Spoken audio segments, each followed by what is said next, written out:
The water started to go away. It was very disturbing at the time. Soon there will be either crocodiles or vipers there. No, dinosaurs will come out.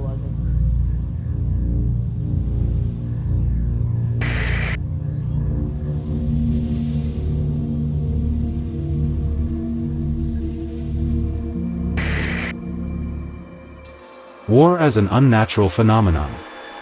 The topic of research by scientists and philosophers, writers and politicians. But all this with one clarification.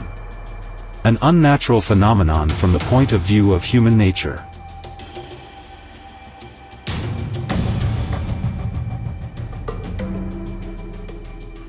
The journalists of the SCARS project went further in their research, focusing on the question of how unnatural war is to nature itself.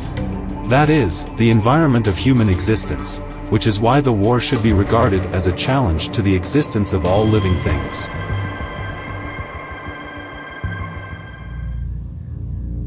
You must admit, it is a terrible picture. A desert that in some places turns into a rotting swamp. This is a trace of Russian aggression in the Kharkiv region, which was found near the villages of Borova and Pidlaman. A trace of the scorched earth tactics used by the Russian occupier on the territory of Ukraine. The land that was a blooming garden a year and a half ago.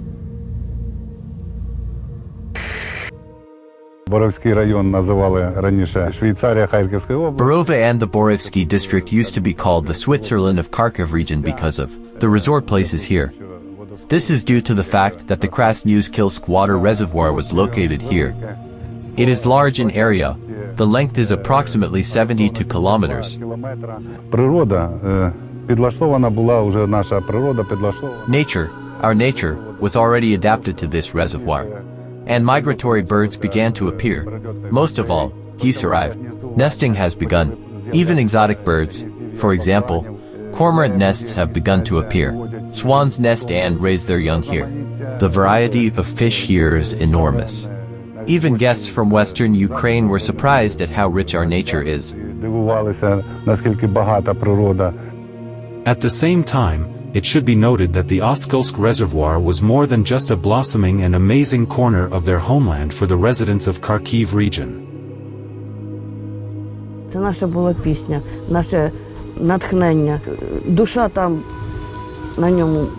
It was our song, our inspiration.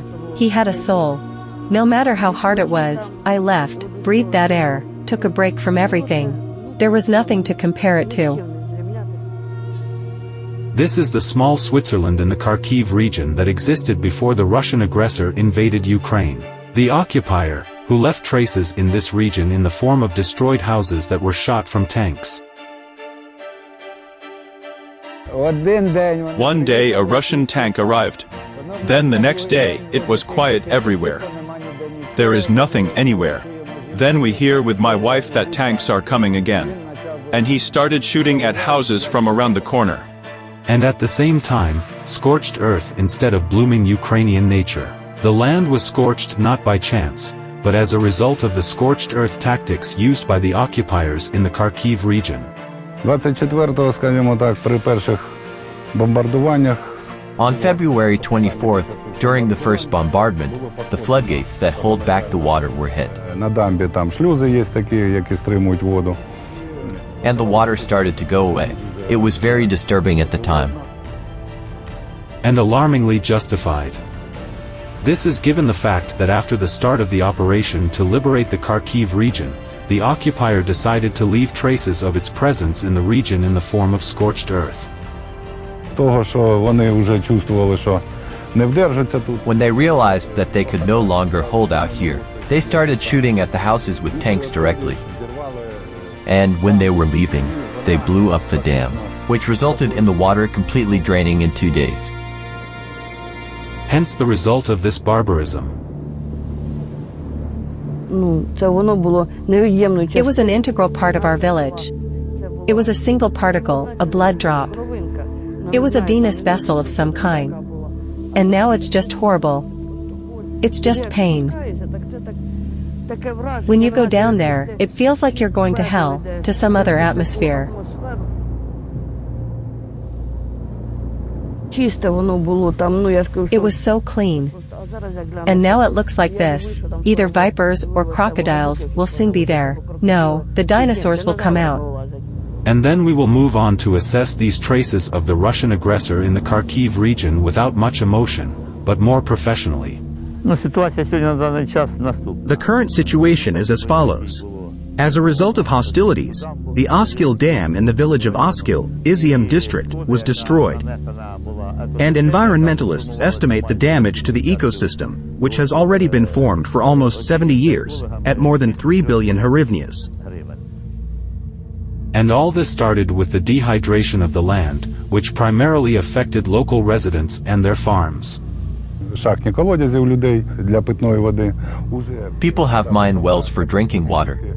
The water began to decrease catastrophically. The pumps stopped pumping because the water level had dropped to almost zero. There was water for now. That's as long as there was water. We don't have a well, so we watered the garden from the reservoir. Environmental experts explain how serious this problem is as follows. Of course, the artificial ecosystem, called the Krasnooskil and then the Oskilsky Reservoir, suffered. This is a system that was created for a specific purpose, and it fulfilled this specific purpose. It should be noted that the consequences of the environmental disaster in this region have not been fully studied. No plans have yet been developed to eliminate these consequences. Why I think it is important to raise this issue now. Because while we cannot rebuild now, there can be a discussion about understanding what to do. As soon as the fighting is over, we will have an action plan. The answer to the question deserves no less attention in this case. And are such consequences of Russian aggression in the Kharkiv region limited to environmental problems? Місця відпочинку, сосновий ліс, в ньому навіть на території лише... There were 8 recreation centers in the pine forest in the Pidman community alone. Most of them were from Donbas. There were also recreation centers from Kharkiv and Izium, workers of enterprises and mines. Всі приїздили сюди і залишалися дуже... Everyone came here and was very satisfied, even compared to foreign vacations. In addition to this, there are economic losses. Many people were also engaged in fishing.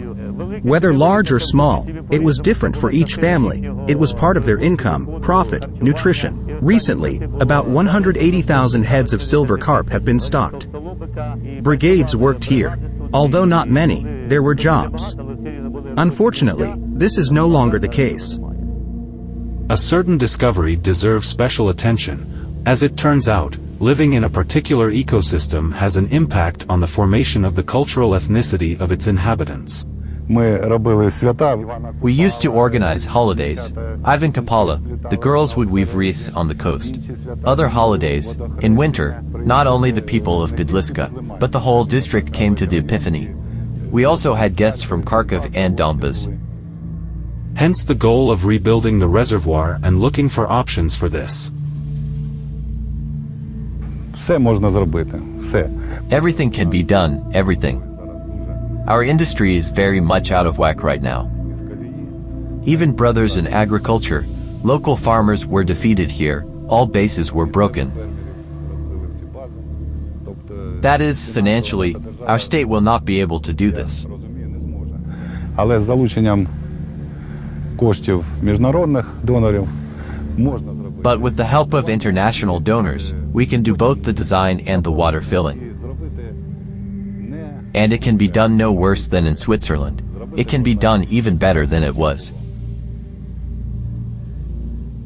At the same time, we note, the SCARS project is not only about documenting the crimes of the Russian aggressor in the Kharkiv region. It also means submitting the collected materials to an international tribunal, which has the ability to recover damages from Russia for these crimes. In other words, funds for the post-war reconstruction of Ukrainian land.